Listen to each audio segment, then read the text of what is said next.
नमस्कार दोस्तों, किसी भी मंगलवार के दिन किया गया एक छोटा सा उपाय करवा सकता है आपके बच्चों का विवाह। यदि आपके बच्चों की शादी में लगातार देरी चली हुई है, बहुत ज़्यादा कोशिश करने के बावजूद भी कहीं पर भी शादी के लिए रिश्ता फिक्स नहीं हो पा रहा है, बनती बनती बात भी बिगड़ जा रही है, आप बहुत ज़्यादा परेशान हो गए हैं, तो यह कार्यक्रम आपके लिए है। आज जो उपाय मैं आपको बताने वाला हूँ, यदि यह उपाय आपने अच्छे से समझ लिया और मेरे द्वारा बताए गए तरीके से किसी भी मंगलवार के दिन कर दिया, तो यकीन मान के चलिए आपके बच्चों की शादी के लिए कोई ना कोई अच्छा प्रस्ताव जरूर आएगा और शादी के लिए रिश्ता फिक्स हो जाएगा।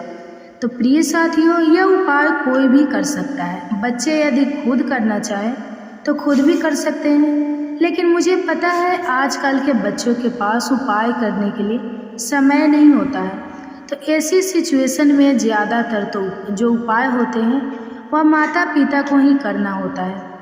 इसलिए इस चैनल के माध्यम से जितने भी उपाय मैं बताती हूँ, उनमें से लगभग 80% उपाय ऐसे होते हैं जिन्हें माता पिता कर सकते हैं और अपने बच्चों की शादी में आ रही अड़चनों को दूर कर सकते हैं। बहुत सारे बच्चे मुझसे मिलते हैं, जब देखता हूँ तो ये कहते हैं अच्छी होते हैं, लेकिन ये कहते हैं कि सब कुछ सही होते हुए भी शादी में लगातार धीरी बनी रहती है। इसका कारण क्या होता है? जन्म कुंडली या कोई भी प्रभाव में आ जाए तो विवाह में लगातार देरी होने वाली कंडीशन बन जाती है। रिश्ते आएंगे, बातें चलेंगी, लेकिन कोई भी बात, कोई भी रिश्ता सफलता तक नहीं पहुंच पाएगा, बीच में ही ब्रेक हो जाएगा। और कई बार यदि रिश्ता पक्का हो भी जाए तो एंड में जाकर के कोई ना कोई ऐसी बात निकल कर सामने आएंगी जिसके चलते रिश्ता टूट जाएगा। कभी लड़की वाले मना कर देंगे, कभी लड़के वालों की तरफ से ना हो जाएंगी। अब देखने वाले आएंगे, देखकर चले जाएंगे। हमें ऐसा लगेगा कि अब की बार तो बात पक्की हो जाएंगी, लेकिन किसी भी प्रकार का पॉजिटिव रिप्लाई सामने से हमें मिल नहीं पाता है। हम इंतज़ार करते रहते हैं। तो प्रिय दर्शकों, कई बार तो ऐसा होता है रिश्ते तो बहुत आएंगे, लेकिन अनाप शनाप रिश्ते आएंगे। कोई भी रिश्ता आपके लेवल का नहीं आएगा, और जो भी रिश्ता आपके लेवल का आ गया वह पक्का नहीं हो पाएगा। यदि आपके साथ भी कुछ ऐसा ही हो रहा है तो आज चिंता करने की आवश्यकता नहीं है। जो उपाय मैं आपको बताने वाला हूँ, इस उपाय को आपने अच्छे से समझ लेना है।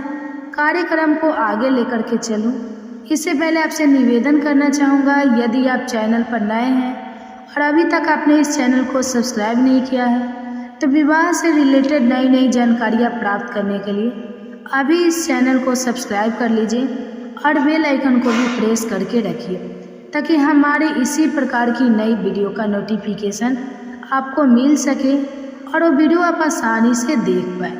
तो प्रिय दर्शकों, अब आप उपाय सुन लीजिए, इसको थोड़ा सा ध्यान से सुन लीजिए। ये उपाय आप किसी भी मंगलवार के दिन कर सकते हैं।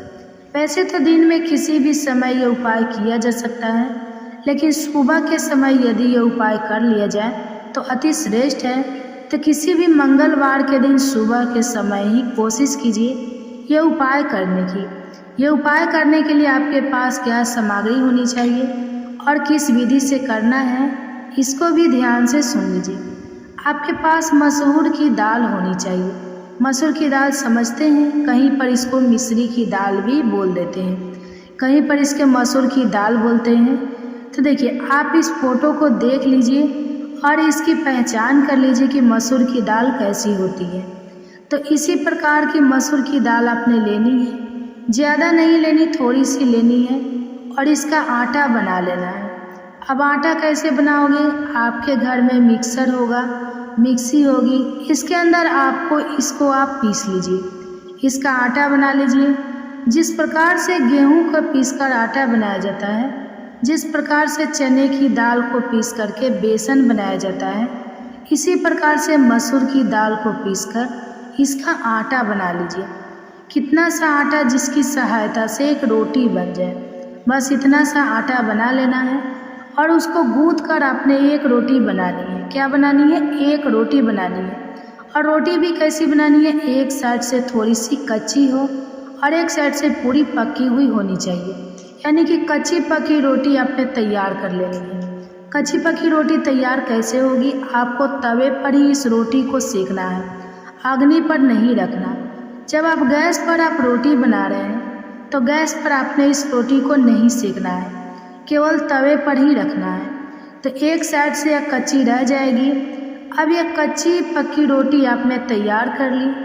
अब इस रोटी को ऊपर जिस साइड से यह कच्ची है उस साइड पर आपने घी का लेपन करना है, यानी घी से चोपर देना है। इसके बाद एक कटोरी में थोड़ी सी हल्दी आपने लेनी है और थोड़ा सा घी उसमें मिला करके उसका घोल तैयार करना है। और उस हल्दी की सहायता से इस रोटी पर जिस साइड से आपने चोपड़ा हुआ है, यानी कि जिस साइड से वह कच्ची रोटी है, जिस साइड से आपने घी लगा रखा है, उसी साइड पर उस हल्दी की घोल की सहायता से आपने इस अंगुली की सहायता से, ये होती है अनामिका अंगुली, इसको रिंग फिंगर भी बोलते हैं। तो उस अंगुली की सहायता से रोटी पर लिखना है सबसे पहले शुभ विवाह। क्या लिखना है? शुभ विवाह। उसके बाद जिस भी बच्चे की शादी के लिए उपाय आप कर रहे हैं उसका नाम आपने लिखना है। यदि आप बच्चे हैं, खुद कर रहे हैं तो अपना नाम लिख लीजिए, और यदि आप माँ है, पिता है तो अपने बच्चे का नाम, जिसके लिए भी यह उपाय किया जा रहा है उसका नाम लिखना है। और उसके नीचे उसकी उम्र लिखनी है। उम्र कैसे लिखनी है? जिस उम्र में आपका बच्चा वर्तमान समय में चला हुआ है उतनी ही उम्र आपने लिखनी है। सपोज कीजिए कि आपका बच्चा 27 साल का हो चुका है और अभी 28वें साल में चला हुआ है, तो 28 साल लिखना है। तो जिस भी उम्र में आपका बच्चा वर्तमान समय में चल रहा है उतना ही उम्र आपने इस रोटी पर लिख देनी है। तो आपने 3 चीज़ें लिखी, सबसे पहले शुभ विवाह, उसके बाद बच्चे का नाम, उसके बाद बच्चे की उम्र हल्दी की सहायता से लिखी है। और इस अंगुली से, यह जो रिंग फिंगर इसको बोलते हैं, जिसके अंदर अंगूठी पहनी जाती है, सबसे छोटी अंगुली के पास वाली ये अंगुली, राइट हैंड की अंगुली, इसकी सहायता से आपने लिख लिया। इतना सा हो गया। आगे सुनिए, गुड़ का टुकड़ा ले लीजिए और यह गुड़ का टुकड़ा भी वहाँ पर रख दीजिए जहाँ पर आपने सब कुछ लिखा है। उसके बाद जिस भी बच्चे की शादी में देरी हो रही है, जिस भी बच्चे के लिए आप कर रहे हो, उस बच्चे के माथे से एक बार इस रोटी को टच करवा दो या फिर उसका हाथ लगवा लो। और यदि बच्चा घर में नहीं है, कहीं बाहर रहता है, तो फिर मानसिक रूप से मन ही मन में ऐसा सोच लो कि आपका बच्चा आपके सामने हो और आप उसके लिए कर रहे हो। तो मानसिक रूप से सोच लो कि मैंने अपने बच्चे का हाथ उसको लगवा दिया है। बस मन ही मन में सोच लो, या फिर घर में उसका फ़ोटो है तो फ़ोटो से उसको एक बार टच करवा दो। उसके बाद ये रोटी अपने गाय माता को देनी है। किसको देनी है? गाय माता को देनी है। तो प्रिय दर्शकों, गाय माता के अंदर 33 कोटि देवी देवता का निवास करते हैं। और इस रोटी पर अपने शुभ विवाह लिखा है, नाम लिखा है, उम्र लिखी है। तो यह रोटी जब गाय को पेट में जाएगी तो 33 कोटि देवी देवताओं के पास आपकी जो अर्जी है, आपकी जो मनोकामना है, आपकी जो प्रार्थना है वो पहुंच जाएंगी और शीघ्र आपकी जो मनोकामना है वो पूर्ण हो जाएगी। समझ आ रही है आपको? किसी भी मंगलवार के दिन यह उपाय शुरू कर दीजिए और 7 मंगलवार लगातार यह उपाय कर दीजिए।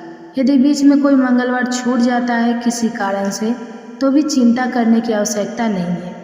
उस मंगलवार को जो छूट गया है उसको गिनती में नहीं लेना है, आगे एक मंगलवार और बढ़ा देना है, यानी कि टोटल 7 मंगलवार आपने ये उपाय करना है। बड़ा आसान उपाय है और बड़े ही आसान तरीके से मैंने आपको बताने की, समझाने की कोशिश भी की हूँ और आशा भी करता हूँ आपको समझ में आ गया होगा।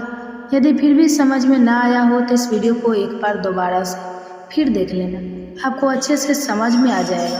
तो प्रिय दर्शकों, यदि आप अपने बच्चे की ये सब विवाह जल्दी करना चाहते हैं, जन्म कुंडली का विश्लेषण चाहते हैं, विवाह में लगातार हो रही देरी का मुख्य कारण आप जानना चाहते हैं, तो इस वीडियो को माध्यम से जो भी बताया गया है इसको साफ साफ कीजिए। तो चलिए फिर मिलती हूँ अगले वीडियो में, तब तक के लिए धन्यवाद।